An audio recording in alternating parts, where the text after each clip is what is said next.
Good evening, everybody. Welcome to Rivalz Race Chat. As always, I'm Geoffrey along with Adam Ross. And this week, back as usual to talk about whatever we want to talk about, Adam. But Spencer just signed in and realized, holy hell, he's got 17 topics to talk about. We don't know how deep we'll get into all of them, but we got lots to go over tonight. Yeah, I was surprised, Clinton, with how many topics we had. And we have a group chat.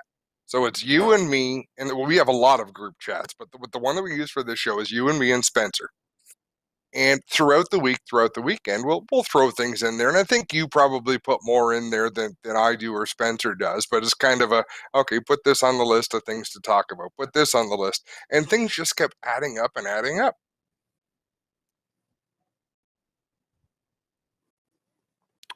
Yeah, so here we are. We're also going to welcome Corey McAllister into the show shortly to talk about a few things here tonight. And we're excited to have him. He's part of Caldecott Millwrights, who've been a big supporter here of what we've got going on our program, the channel, and of course, Rivalz Black, which kicks off tonight from Chicagoland, directly following tonight's broadcast here. So if you guys have anything you want to discuss, we'd like to talk to you about it. One of the topics we talked about, Adam, I got two mouses here, and I can't figure out which one, or that would actually be mice. You brought up a topic, and let's just bring that up while we get up to speed here and let everybody chime in. So I don't know if you were partying or drinking or woke up delusional, but you had a funky idea for a 3-hour dirt race. And I like the concept, but some of the stuff we talked about. So why don't you pitch your idea here and we'll talk about it. You know what, Clint? I was talking to our good friend Nathan Christensen.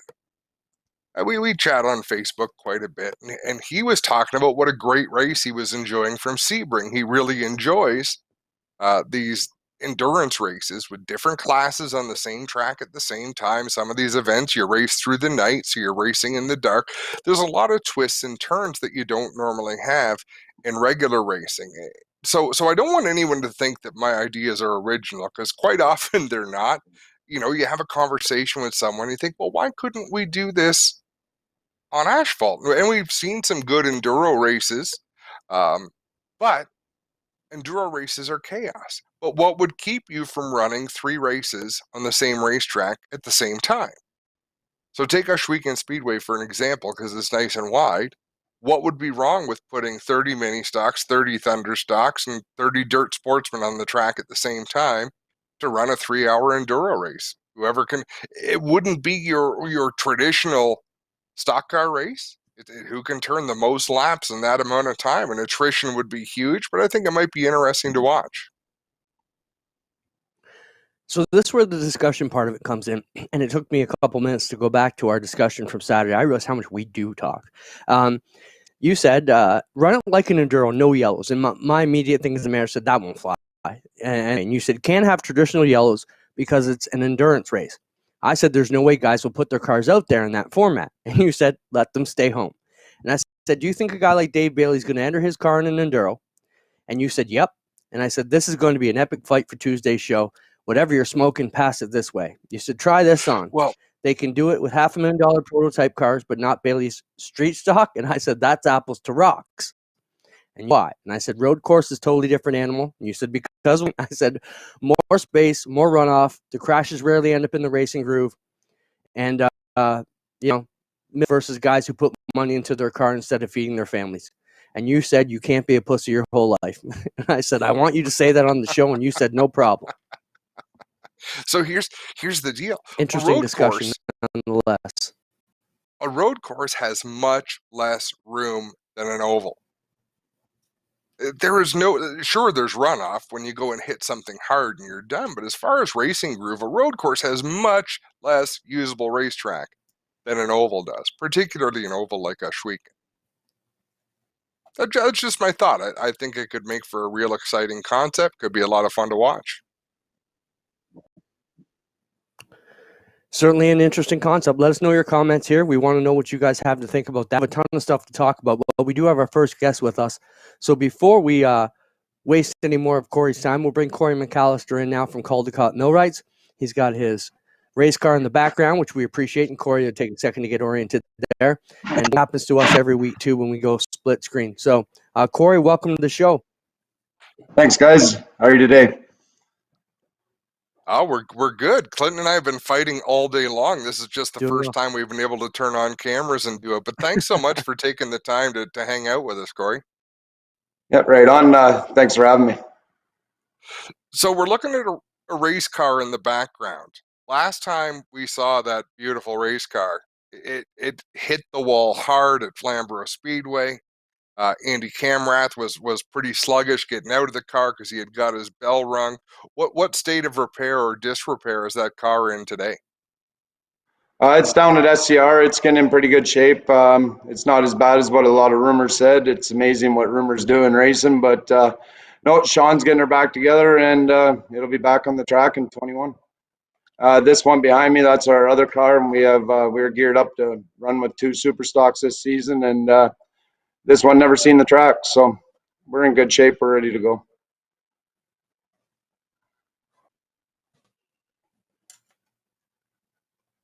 Corey, that was a wild wreck. Now, let's tell the story about the Flamborough night. You lent your race car to someone else, and then a wild crash came about. If we heard some of the rumors correct, your wife was watching and you weren't, I think. I heard the story. Or tell us how that night went down and what was going on in your mind as you're sitting at a wedding and you're watching live on G-Force as your car is in the turn 1 fence at Flamborough. Well, Adam already got me on a cheap shot about the wedding, so I already told my own one about that. That might be around the campfire, but yeah, I remember him hearing about that. Yeah, I had a good friend of mine was getting married. I had to be in the wedding. Jen, we put a lot of support into the event. Jen does a lot with the business too, so she wanted to show company support down at Flamborough. But yeah, I was on Race Monitor all day. I knew Andy was going to be fast. You put that guy in a midnight buggy, he's going to go and win. He's just a hell of a driver. And we've seen him in practice. He was there. Qualifying, he's there right out front, right off the bat. And at the end of the day, you know, you couldn't ask much more of the guy. He drove the wheels right off the car, and it was just a racing deal. You know, you can't sit there and cry about spilled milk. It's just get the car back together and get going. And I'm glad Andy was okay. That's why we drove good equipment. And yeah. Andy did everything he could do, and there's not much more you could ask of him. Corey, there's a lot of people who get involved in racing and like putting money into their race cars and buy multiple race cars and have all sorts of fun. Not everyone embraces helping others in the sport. Now, racers are generous. They will lend a hand anytime at the races if someone needs it. But Caldecott Millwright Services, that logo can be seen on a lot of race cars, at a lot of racetracks here on G-Force TV. Why write so many checks? Well, everyone's got a little different story, you know. The big thing is Jen and I just believe in helping others. We don't really do it for the advertisement. We can't keep up with the work we got, but you know, we really appreciate all the work we got, and we just want to show our appreciation to the sport. You know, it all started with Jade Franklin back, I think that was 2017, and then it just kind of migrated. Now this year we're going to help out more of the tracks, things like G-Force TV. We really appreciate what you guys did for racing through 2020 with the deck of cards we were dealt, and got ours out there. a lot of sponsors got a lot of exposure that they wouldn't have got without G-Force TV. That'd be a reason why we're with G-Force for this winter. And we just appreciate everything that's going on. We enjoy the sport, enjoy the people. Now it's a big family, and you do a lot of business in racing, and it's crazy how many different aspects of people you meet in different types of business through racing. Corey, back to that wreck for a second. As you mentioned, it was nobody's. Adam, what a freak accident, though. A lap car loses a drive shaft. All 5 leaders crash into one pile. I don't think I've ever seen anything like that in a long time. And, okay, Spencer, the ace right here. So there's Corey McCallagher's car with Camrath driving, and they all just spin out. Have you ever seen anything like that, Corey? No, and hopefully you don't see anything like that again. I don't know. It's there's so many different things. You talk to so many different people, and hindsight's 2020. And at the end of the day, move on and fix the car and drive on. I want to tell you a story from 21 years ago. It was my rookie season in hobby cars, and I was in a consi with Gary Elliott. So I drove for David Elliott. Gary Elliott raced out of the same shop, and we're in the consi. I'm second. He's first at Peterborough. And I passed him in turn 2. And I couldn't believe, holy crap, I just passed Gary Elliott. That's pretty good. It's my first night racing. And we come in off the track. He says, "Are you insane? Did you not see oil all over the racetrack?" I didn't see a damn thing. Nope, not at all. It's one of those things. It is hard to spot. And we were sitting right there in Clinton. I've said this repeatedly since then. We were sitting in a spot where we should have seen the light shining off of fluid on the racetrack. You couldn't see a thing. I mean, for how these cars slid through it, you would think there should have been a patch 4 feet wide and shiny, and it wasn't that highly visible from what I saw. So nobody, as bad as Andy Camrath felt getting out of that car, nobody at the racetrack felt worse than Doug Leonard, the race director, that night. Yeah, I'm sure Doug doesn't rehash it again, but as we mentioned, I'm just thinking you could have prevented it. Corey, what's the racing plan for next year with you and your team? And you've had yourself and Camrath out there. Where are you guys going for 2021? Might sound a little wild, but we're thinking about heading to Delaware on Friday nights and Sunset on Saturday nights. But it's going to be a busy one. That's kind of what we're saying. We want to support all tracks. That's the one big thing. We're going to make appearances wherever we can, wherever's running. Sunset's just a track that I've developed to really like. Flamboro's another one. So, yeah, I think you're going to see us all over and just try and race every race there is. And hopefully we can keep helping getting some big car counts. Yeah, the car counts were awesome this year, Corey. The racing was excellent. Many thanks to you and your support of the various race cars. And we should do a bit of a feature, Clinton, in coming weeks. I'll reach out to Sean Chenoweth and maybe get some pictures of that car, especially if the body is still stripped off it. I'd love to see how that car comes along and how it gets pieced back together, but how sturdy these cages actually are. That's the other thing, Corey, we want to talk a little bit about. You mentioned you don't spare any expense and you put the right equipment together. We really need to push that message across the entire sport, because a lot of guys think, oh, these are just street stocks or a pure stock, but the walls hurt the same in both cars, and you need the same type of safety gear. Let's talk about that for a minute. It's crazy what some guys go out there with.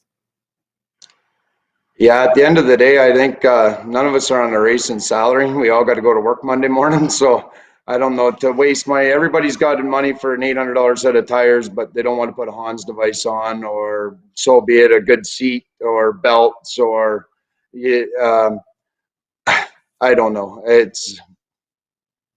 I'm not sure where you go with it, how much you push it. I think it's something that's got to be pushed strongly. The big thing is the seats and the chassis, the welding of these chassis.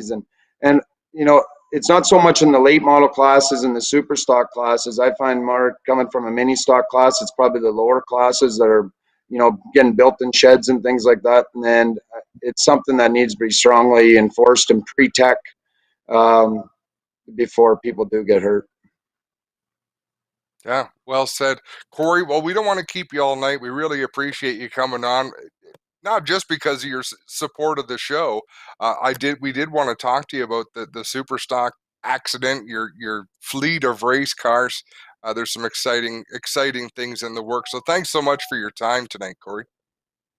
Yeah, right on. While I'm on here, I want to Colton Evernham, myself, and Donovan Price. We looked after the Ontario Superstock page there, and we've worked really hard with it, getting car counts. I just wanted to give a shout out to those two guys as well. It's been a lot of work, but I think we put on some of the best racing action throughout Ontario this summer. You look at Todd Davenport and Kenny Grube up at Salvo and a bunch of those races, and it was some phenomenal racing. It was a lot of work in the background to get the car counts together, but just to show some appreciation to those guys as well. And it's absolutely deserved. I think there's going to be exciting things in the works for Superstocks. I mean, they stepped up this year. The division as a whole, they traveled around, put on great racing. Clinton, I think it's undeniable. I don't know about you. Well, the one thing that I've heard, and we know about this, is that all the tracks have been having meetings. They're having active discussions on how to keep the super stock division very strong, and that's a huge promise. When the division didn't look very strong a couple of years ago, a lot of the tracks were down around 6-8 cars. Some of the tracks still their car counts are 13, 14. But I think this class is going to be one of the ones that's going to rise out of the ashes here very shortly. In the next year or two, I think you're going to see the super stocks become a very strong division here, simply because the promoters have dug in with their heels and are committed to making that division work. And I think it's going to be amazing. Yeah. And hats off to you, Corey, with the shout out to Colton Everingham, Donovan Price, and you could go on down the list of the teams that traveled around and supported, because travel costs are the same whether you run a super stock or whether you run a late model. The cost of getting to the track is no less than when you run a premier division. But those guys do it because they love it. Those guys and gals do it because they love it, and they do it to put on a show. Yeah, right on. Well, thanks for having me, guys, and have a good night. Yeah, sounds good, man. We'll talk to you soon. Right on. Take care. Adam, we always like to showcase the good guys in the sport, and Corey and his business have done a great job supporting. We love to hear it when they say, we're in it to support not just one guy, but we want to help the tracks out. We want to help the series out. And without partners like that, our sport would be in a lot of trouble. So great to have Corey on. Can we, Clint, can we talk about your speech impediment? Yeah, we can. We should. Like, I can't just come straight out and offer compliments. If you've noticed, Clinton is dealing with some speech challenges because Clinton upgraded his smile. So in the last week or so, well, in the last few months, Clinton, I don't want to say you went through hell, but can I tell the story about my face? Go ahead. Well, I wanted to lead in and let you think about it for a minute. Tell the story, please. Actually, I'd like to hear your lead up. Go for it. Well, the lead up was, you don't often. I've made fun of Clinton Geoffrey for 20 some years for being a miserable prick, because Clinton Geoffrey doesn't smile all that much. Like, he's happy at times, rarely, occasionally, but you don't see a big smile out of Clinton Geoffrey, which is funny because when we're together, all I do is smile in general. But you've had challenges with your teeth, and I'm aware of that. So over the last couple of months in talking, you've had a lot of dental work done, and I think it was a brave thing to do, and I think it looks fantastic. I'm glad to see you showing off your pearly whites. Thanks, buddy. Yeah, so it started about a month ago. I started with some dental surgery to get a bunch of work done. And, we're on TV all the time, whether it be TSN or G-Force, and, it's just tough. I've hated my smile for years. It's a product of drinking all that damn Pepsi. And, I broke all my teeth in a go-kart accident when I was 15, and, they just haven't been right since. And, I've never been happy. So I'm very self-conscious about my smile. That's why I always look pissed off. And I like to think I'm a happy guy. We laugh all the time. I'm pretty lighthearted. Yeah, I got a tough streak too, but I think, so we started to, we decided this off season, Christine and I, to make the move in face. So here it is. I'm half done. I got the uppers done. The lowers will come in January. And I haven't been able to eat much this week, but I definitely feel better about my smile. And I think you're going to see a new, happier Clinton Geoffrey out there. I'm trying to compete with the Adam Ross grill that you've always had. And even if you look at our profile pictures for this show, without the masks, you've got a big grin on, and I'm pissed off because that's how I look. But hoping to It's smile. good cop, I'm bad trying to cop. use. I'm trying to use, muscles in my face that I've never had to use in 30 years. So Mhm. I'm learning to smile again. And, thanks. And we talked about, are we going to talk on the show? And obviously, man, most of the people watching are friends and family anyways. So it'd be crazy. There's a good look. Adam showing his and me with my mouth locked closed. So, yeah, but it is definitely a new beginning for me along that way. And, I'm trying to learn how to speak and not get my lisp out there too much. And I'm Yeah, and you'll get it. Did Clinton freeze up on us, or Spencer? Were you? Now I did have a request. I did make a request this week on what I wanted Spencer to do when we featured Clinton and his smile, and I don't know if he was able to do that or not. But now we may never know. As Clinton just froze a little bit, and wow, Spencer, when you cue your microphone, it's like loud. The sound of the world is in my ears. So we've got an awful lot of topics to go over tonight. As Clinton said, there's 17 items in the rundown, and there's been a lot of topics of conversation on social media. So we can give you some teasers. In coming weeks, we're going to have Amanda Balson on the program because there was a Facebook post. I don't know if the post was today or yesterday. It was recently that created a lot of conversation about how people earn their rides in the sports, and to use an abbreviation, the term TNA came up, and how people sell themselves, and we're going to expand on that conversation because I think it'll be really interesting, and I think you might be surprised on the angles that we can take to that. So that's Amanda's going to join us next week or the week after. Reached out to Alex Tagliani this afternoon. He just announced, and I think I saw Wesley Shaw posted about it on one of the, whether it was on Facebook or it was on the YouTube page. Wesley Shaw made a post about what Alex Tagliani has going on down in Montreal. So he's going to come on the show in the next week or two. But we had lots of topics to cover tonight, and we had Corey scheduled to come on. I see Andy made a comment, glad to see super stocks are in the conversation. I think super stocks should be in the conversation. Clint, I wasn't even comfortable. We've been involved in some meetings where people kind of say, hey, the dirt promoters had this figured out because there's already common rules for mini stocks, thunder stocks. Yeah, that's been really, really good. There's good things about dirt. The difference in dirt, though, is depending where you go in the province, you've got a headline division of sprint cars or modifieds or late models, whereas an asphalt is different variations of a late model, pretty much no matter where you go. So I actually think there are reasons to believe that there's a more powerful 1-2 combination to be built out of late models and super stocks than there is with anything on dirt. I just think it's really, really exciting on both sides because there really is. Here's our A show.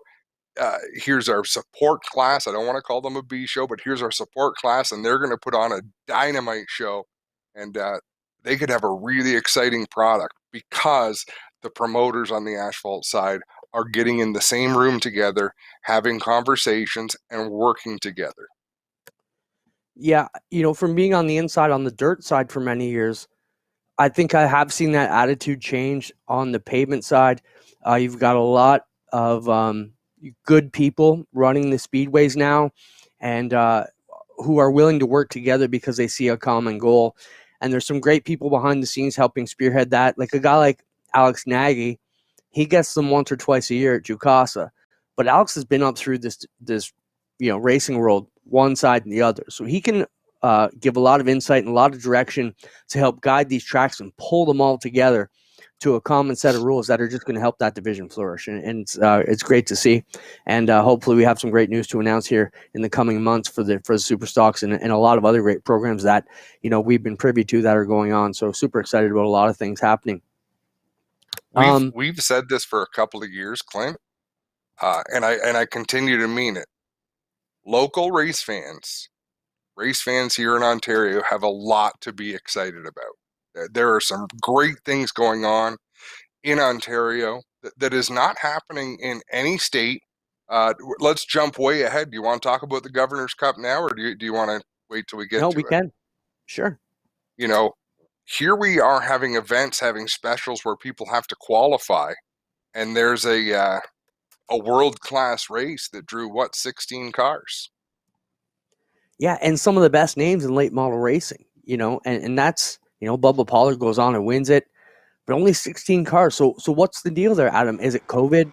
Is it the environment? And this is Gord Bennett shared this down there. There's your field from the Governor's Cup. And, it's obviously it's a COVID year, but even up here on the COVID side of things in Canada, we still had mostly full fields at every race we got to cover. So late model guys, what's the story of the Governor's Cup? Is it in trouble down there? Why aren't they getting the fields? I would think that a race like that with that prestige, Adam, you would have guys on the phone calling in the morning and say, hey, there's only 16 cars here. Load up your car and get over here if you're a B or C level racer. I mean, I've seen that on the dirt many times. There's only 22 cars, man. Get down here. You're going to get an A main pay. And I just don't know what happened there.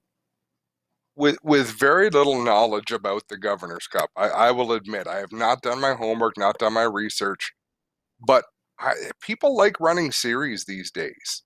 And there are specials. There's Florida Speed Weeks. There's Pass Series. There's CRA Series. There's all sorts of different series people can run.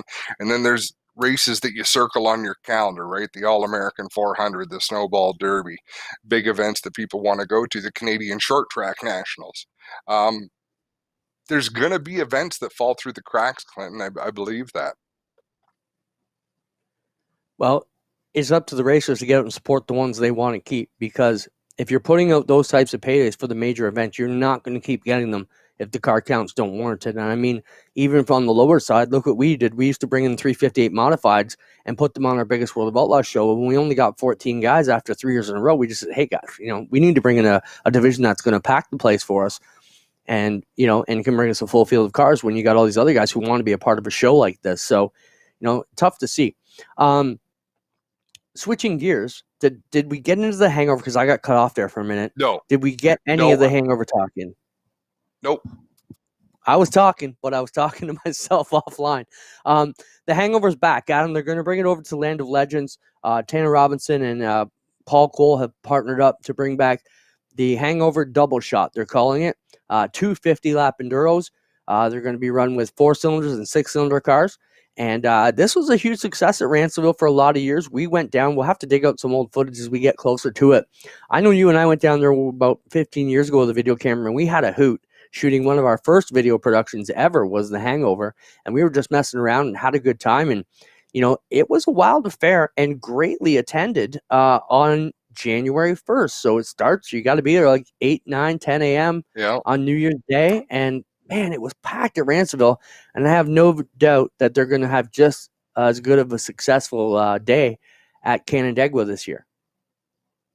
Yeah, I think they will. I think it'll be a great event. And really quickly to go back, we got some comments. Jason McClellan reminded us a few cars got tore up at Nashville's big race. Clinton Nichols saying nobody wants to get tore up this close to the Snowball Derby because, of course, Andy Camrath commented, it's just a couple of weeks before the Snowball Derby, and that's a bigger event. To skip back to what we're talking about right now, Stephen Petty says, as of right now, there's 91 entries for the Hangover race. So that's pretty fantastic. And that's one event where nobody's going to be fighting for that date, Clinton. Nobody is saying, no, screw you, we want January 1st. It's one of those dates where the diehards come out. And you know what was the worst hangover days for that race? When it wasn't below freezing. Well, they actually had to cancel a couple years. Oh, just a mud pit. When it was below freezing, it was perfect. Everything stayed frozen. You knew what you were dealing with. When it got above freezing, you're wading through the mud and the wet and the gross. Yeah, and it becomes a mud pit to the point. If the track's not frozen, you're not going to get it in. But what an amazing event we saw all the times we were down there. So if you're interested in having some fun, you got an enduro car, you're in New York, because most likely all of us Canadians won't be able to get down there yet. But make sure you check it out. Fran says, weather's the only issue. If it's too warm, and happy birthday to Fran if we have not said that already. Fran's 65 today, and Fran, you're looking good for 65, buddy. A great friend of racing is Fran Bouchard. If you don't know him, I got I got a question, Clint. Sure. If you and I take Fran to Denny's, okay? Let's say we go to Denny's for breakfast. Do we all get the seniors discount? Or does just Fran, because this could affect whether I ask Fran if he wants to go to Denny's or not. Like if I'm not I think saving any money, Fran might be on his own. it's just Fran, I think. You and I still got to Sorry, pay. Fran. But if you You're on take your me own, right buddy. now, I can't eat anything. So we'd kind of get a half price deal because I could probably look at your plate and be full right now. So Yeah, you're a cheap date for sure. So let's get right now, going yeah. through these comments. But yeah, happiest birthday to Fran. Huge supporter of what we do, but it's because he's a huge supporter of racing. He loves this sport, Clinton, and he's been a fixture for a long, long time. Let's talk about Quebec. Just one of the comments. Wayne Dempster says, "Has Clinton eaten his Cheerios? He seems a lot more cheerful tonight than normal." Nah, just a new face, buddy. Fran says, "Normally just seniors." Yeah. So this is coming out, Adam, and there's so much craziness going on in the political world, whether you're in Canada, U.S., whatever. But there seems to be a push. First, we heard California was going to make this move to ban gas cars by, I think it was the same date, 2035. Now Quebec is talking about banning cars that run gas. How do you see that affecting the racing world? Are we still the specialty out there, still running on gas? Or do you think in the next 15 years we move out of petroleum products altogether and start running electric cars or solar-powered matrix machines? Well, I think electric cars are coming, Clinton, even to motorsports.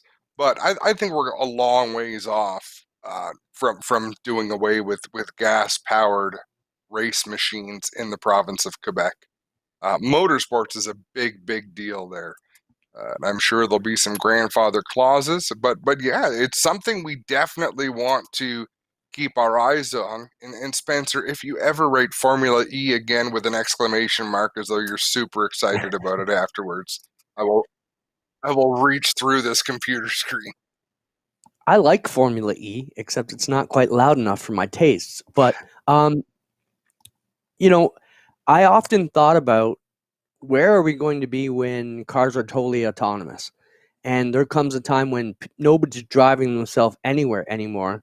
I still think our guys are going to be the renegades, the cowboys, the bull riders out there, still on the edge of being a daredevil. And there's still going to be racing going on in some capacity, even when it gets to the point that we're all flying pods to the race circuit to watch them go around in circles.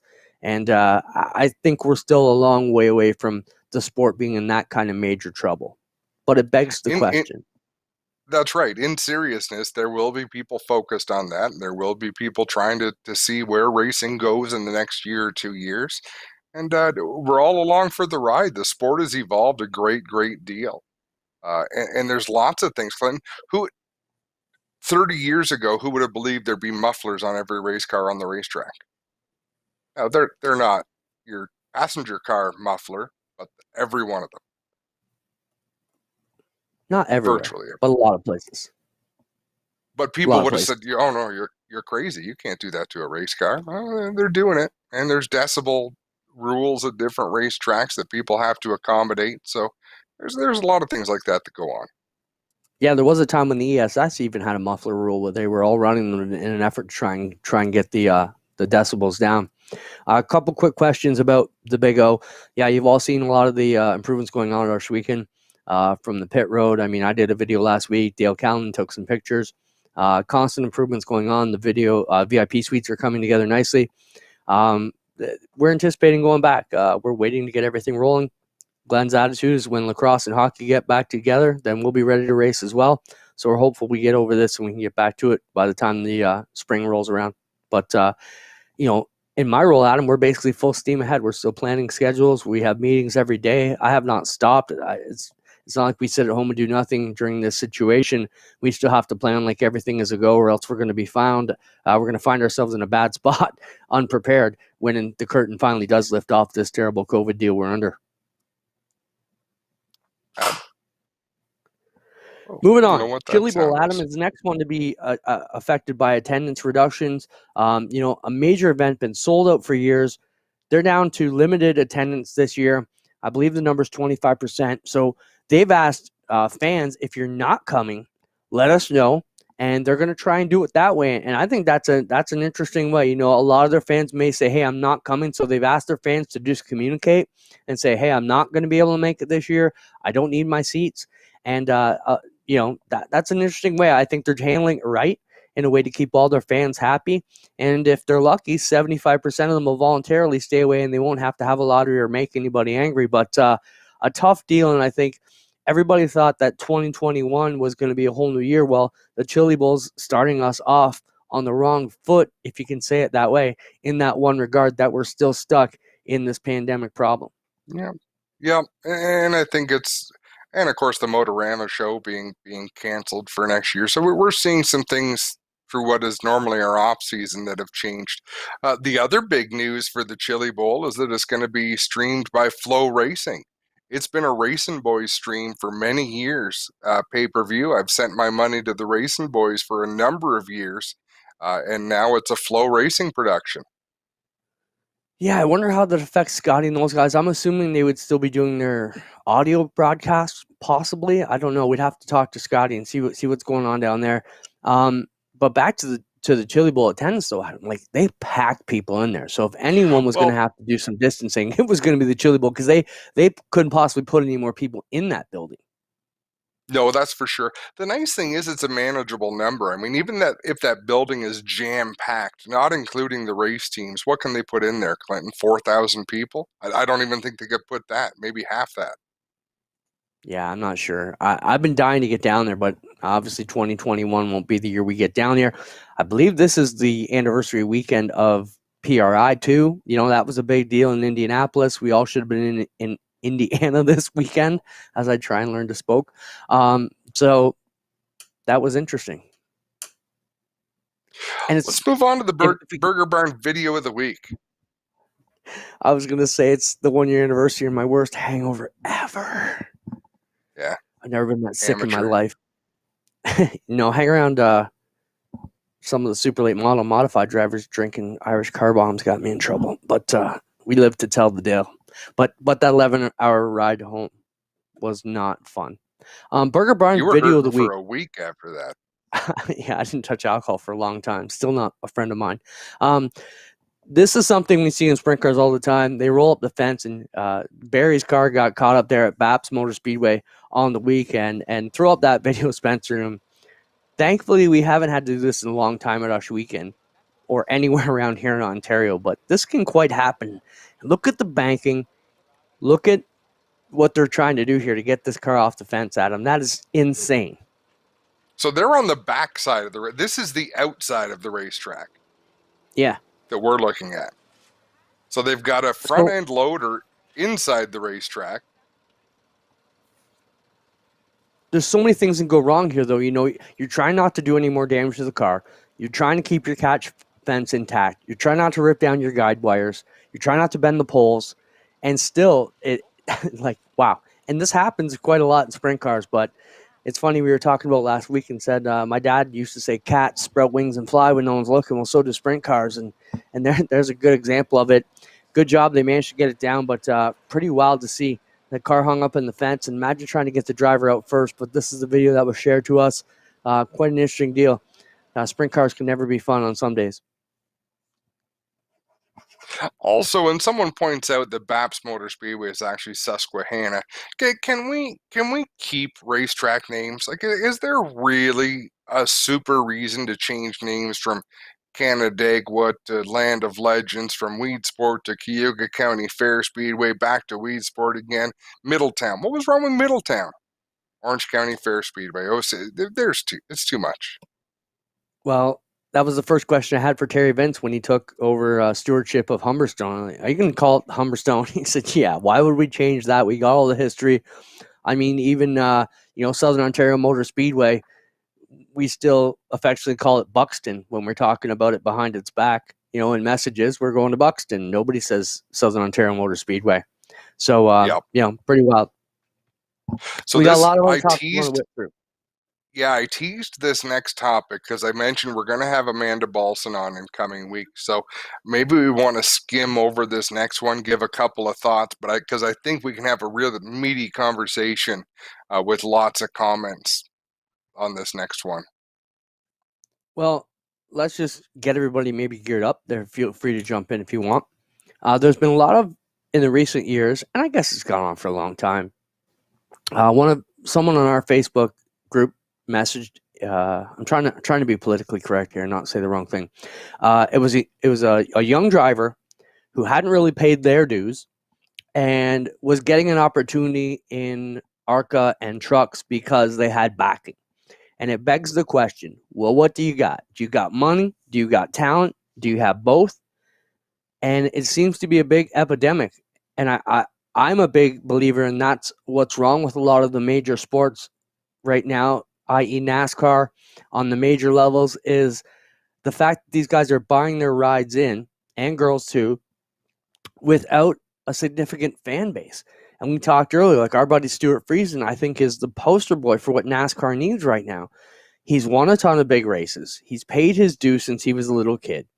He's got a major fan base in the Northeast that he brings to the sport that's going to cheer him on.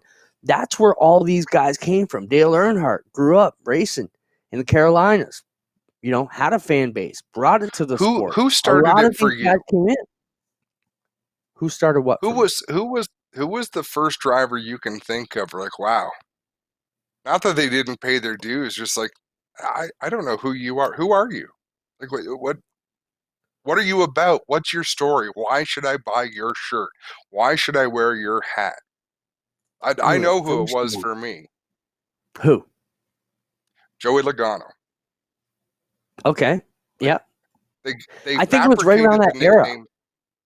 Yeah, they fabricated the nickname Sliced Bread and made him out to be the best thing.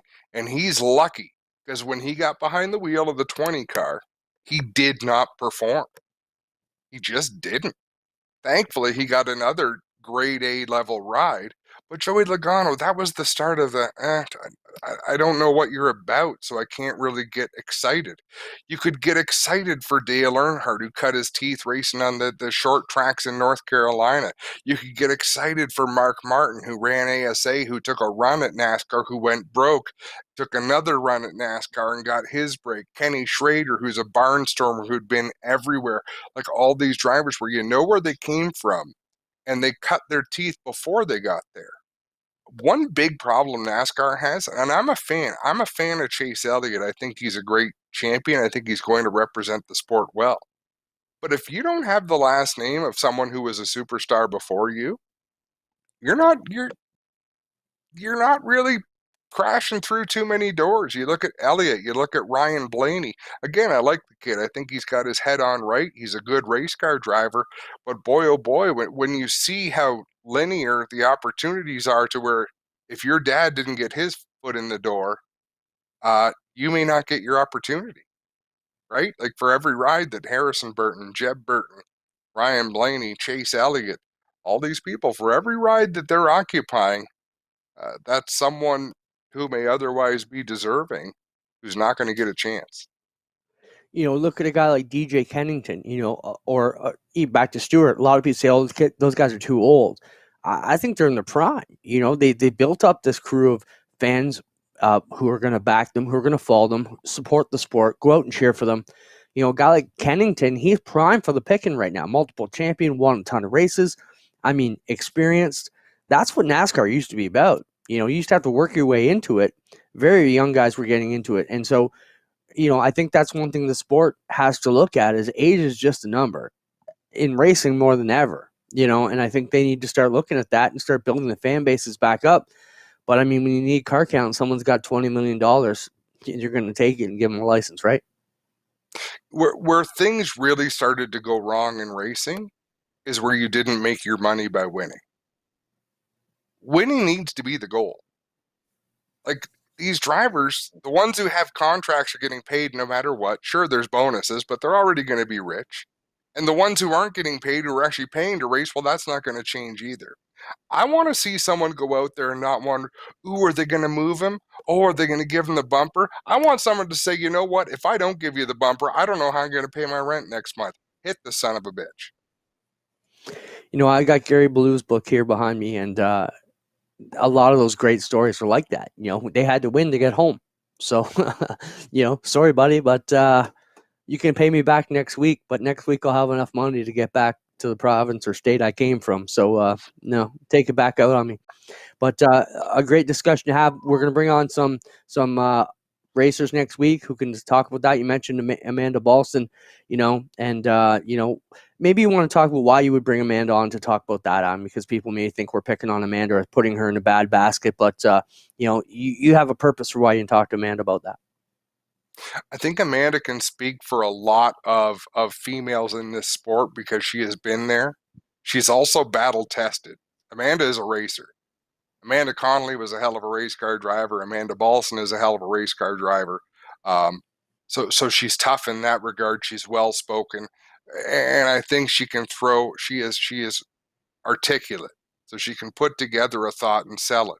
Because I warned you earlier on, if we got into this debate, and somehow it always seems to go to Danica Patrick and people who maybe don't deserve rides, and I was going to have to jump in and defend Danica Patrick's honor and start going statistical on you and on the people who share. It's such a big topic. It's such a broad range of discussion. And I think people's view is so skewed when they think of others who they feel may not be so deserving. They sometimes disregard the facts. And I think Amanda Balson can remind people of the facts. I think I can do an all right job reminding the facts too. All right, so put that first on the list for next week. You better keep your notes because you did a bunch of research today.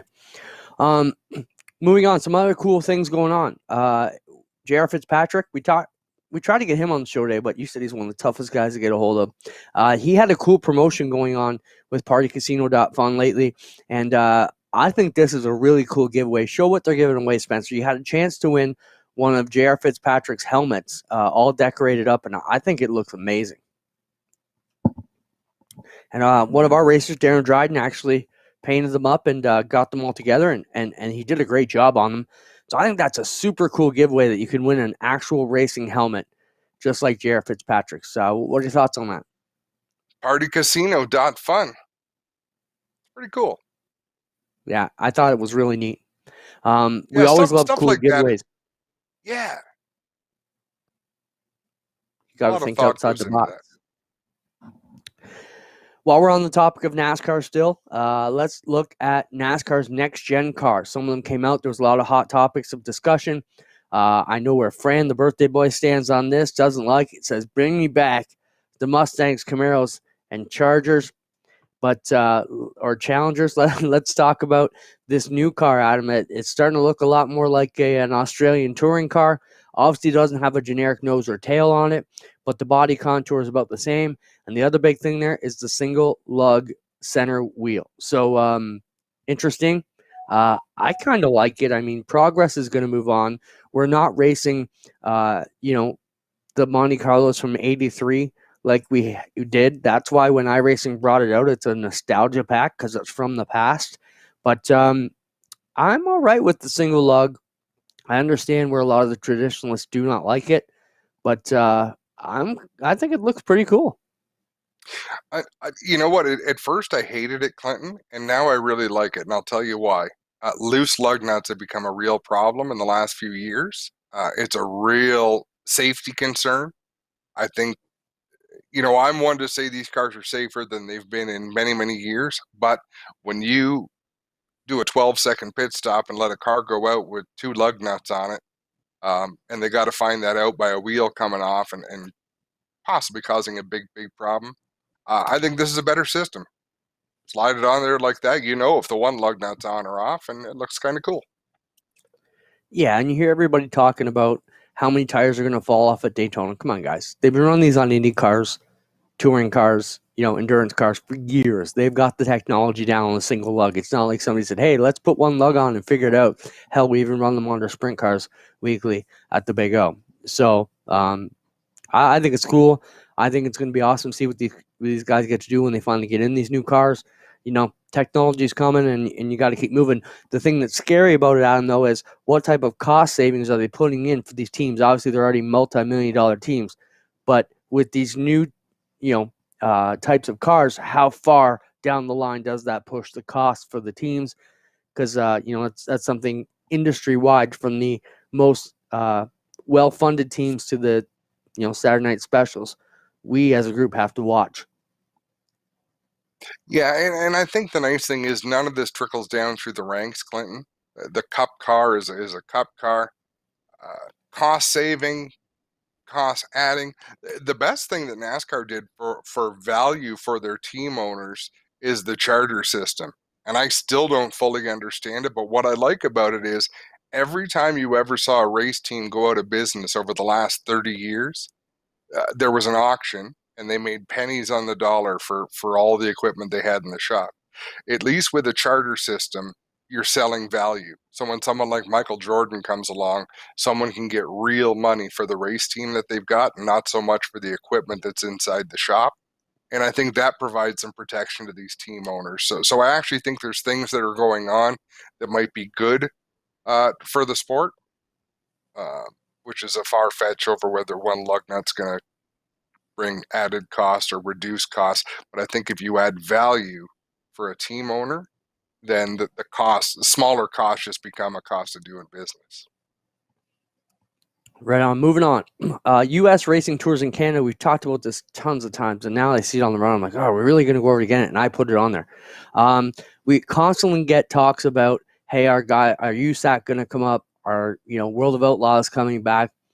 The way the dollar is, the U.S. teams and the tours are just worried about coming up. Very few of them come up, and with the border where it is, I think it's more important than ever for us to build our sport here in Canada and keep it strong. And I think we have some great people behind the scenes who are making that happen. So on our side of the fence, things are going to continue to grow. Where years ago we needed the U.S. teams and tours to come in, right from, like I said, from whether it be the sprint car tours to the ACT tour or the ASA tour back in the day. We're getting back to the point now where we can build our own tours here on this side of the ditch and make things work. Yeah, I totally agree. Homegrown talent, homegrown promotion, homegrown sponsors. And I think we're very close to having that, to where we can put on some big shows, give some big entertainment. And I'd like to see it. I wish the ASA was still around and they'd still come traveling up to Cayuga Speedway. Those days are over, and sadly, the World of Outlaw days might be over, but let's get through this pandemic and see what comes out the other side. But there are a lot of silver linings. There is a lot of positivity going on. For sure. Time wasters and show builders. That comes back to a meme that came out today. Let's throw that up, Spencer. And it's, I think it was from the infield tractor tire. And it says, when the support glass goes 4 wide and it's already 1 a.m. And you're like, oh, no. It's something to talk about. And maybe we'll push that to next week's show, too. Talk about time wasters and show builders. Does it build the show up at 1 a.m. when you're already tired and it's been a long night? You should just scrap that and move on. No? There's a time for pomp and circumstances, a time to just go racing, I think. Exactly. And we've had this debate and been on opposite sides of it, of different traditions involved in motorsports and what still belongs and what doesn't belong. Maybe we should put together a list of a whole race night, start to finish, and see what we have always done as part of the tradition of motorsports and what we can do away with, or what needs to be enhanced. That's your homework for next week. Don't forget, folks, in about 10-15 minutes after we go off the air, Call the Caught No Right, Blacktop Rivalz will come on the air, and it's live from Chicagoland on the iRacing platform with the B-Class cars. Last week's car counts were up. Adam finished 5th? Finished 5th at Pocono. And I should have done better. I had to lift on a green-white checker finish to avoid a big mishap. It cost me a spot or two. So, it was pretty good. The car counts have been good. The respect has been good on the racetrack. And Chicago's a tough little racetrack, so it should be fun. All right, this is something that's near and dear to my heart. As a lot of you guys know, I'm into music heavily. My dad was a musician. I grew up playing music before I ended up in the racing announcer booth. This brings us back to Rockin' at Weedsport is a documentary that Pat Donnelly, Glenn Donnelly's son's been working on. It's coming out. I saw it come out on Facebook, a trailer for it this week. Weedsport, back in the day when Donnelly ran that place at Cayuga County Fair Speedway, they had some of the biggest bands in rock and roll.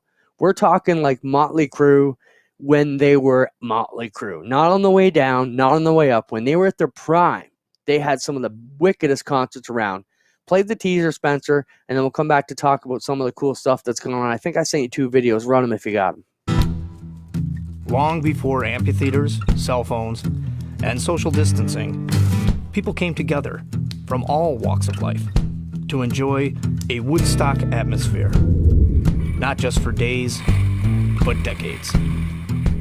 Nestled in central New York, there is a little town called Weedsport, where they rock and rolled, two-stepped, hip-hopped, and boogied all night long.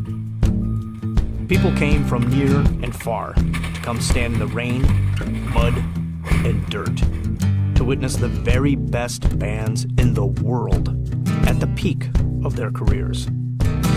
This was the place to be. This is the story of how a little town like Weedsport and independent promoter Glenn Donnelly pulled it off. Enjoy. Did you got another video, Spence? Okay, but Adam, did you got another video, Spence? Well, I thought I sent them 2, but I didn't. So just go to YouTube when you get off the air here while you're waiting for Caldecott Millwright's Blacktop Rivals. I just pulled it up. I just went and Googled Weedsport concerts, and in the YouTube, listen to these bands that played at Weedsport. Motley Crue, Queensryche, Metallica, Kiss, Tom Petty, Alice in Chains. I mean, the list just goes on and on of people who were huge. Milli Vanilli, if you can believe it. Stevie Nicks. The list goes on and on of the badass bands they had at Weedsport. Where was I 25, 30 years ago? I would have killed to be at all those shows. And it just goes to show our racetrack guys do some creative stuff. Yep. I went to one concert at Weedsport. Yeah. Because my cousin Kim was working in the hospitality tower, and it was Gloria Estefan. There you go. So you usually get to go one of the best ones. But make sure you check it out. The list goes on and on. And this is going to be super cool. For those of you who are into music and racing, that the video you saw was them tearing down the stage. That was there for many years when they rebuilt Weedsport a couple years ago. But I heard it was quite a party back in the day. And, we'd love to get down there and check that out. I went to the most recent concert at Weedsport in 2018, and that was to see Charlie Daniels Band and Travis Tritt, which was an awesome deal there, too. Not like it was back in the day, but still a great deal. It was a lot of fun. A couple other things we want to talk about quickly. This is stuff that just comes down our Facebook pipe. Back in 1930s at the Fiat factory, they built a rooftop test track. Check out some of these pictures, Adam. It was considered, it looks like a cruise ship there, but right around the top there, they had an oval track, and this thing was considered state-of-the-art technology and the start of the new technological revolution. Could you imagine testing race cars on a rooftop track, 8 to 10 stories in the air, with a little retaining wall there on the side? Now, we know they were badass daredevils back in the day, but that is just pure insanity. Yeah, that's going above and beyond. At least the corners are banked. Those are Fiat scooters. They're racing motorcycles around a test track on a roof. And look down into the courtyard. So imagine sitting there as the accounting office on the 8th floor, and all of a sudden, there goes Heinrich again. Lost another one.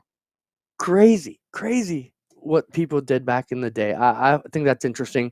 2 more quick things. Restoring routes at Western Virginia Motor Speedway. This is really cool, Adam. You very rarely do we see tracks come back to life. There's what it looked like not too long ago. And before August 1st, 2020, and that's what it looks like November 5th, 2020. They're getting ready to come back. That gets my juices flowing. This place is going to be a badass 5H dirt bull ring. It is, well, not much of a bull ring. It's going to be a lightning joint. Yeah. Awesome job by whoever's behind that project to get the tracks back up and running. Looks like a great place to watch a race, and we're going to have to get down there. One last thing before we finish up. Gord Bennett was at Florida this weekend. We showed some of his video from the Governor's Cup, and one of the classes down there on support weekend was an all-cop cruiser class. That's a test for my new face. All-cop cruiser class was down there, and that would be an interesting deal, Adam. See, I couldn't see it, but I don't, like, some of them looked like they were, but I certainly couldn't see that all of them were. I just think it's neat. I think the kid will probably get a hoot out of that, the same way they would with a school bus race. Yeah, and I just thought it's a neat concept. You know, it is so. Pilots out there and go at it. So on that note, Clint, let's sign off for this week, because I got to go and qualify for Chicagoland, folks, in about 10 minutes' time. The stream will be up. Our good friends at 39 Streaming will be behind the broadcast, and it'll be a lot of fun to watch, and hopefully I will be in contention. Thanks a lot, Spencer, for everything you do behind the scenes for us. Don't forget, Adam's Mindwell session kicks off 7 o'clock on his Facebook page. Adam out there, and we look forward to seeing you. See you next Tuesday, guys.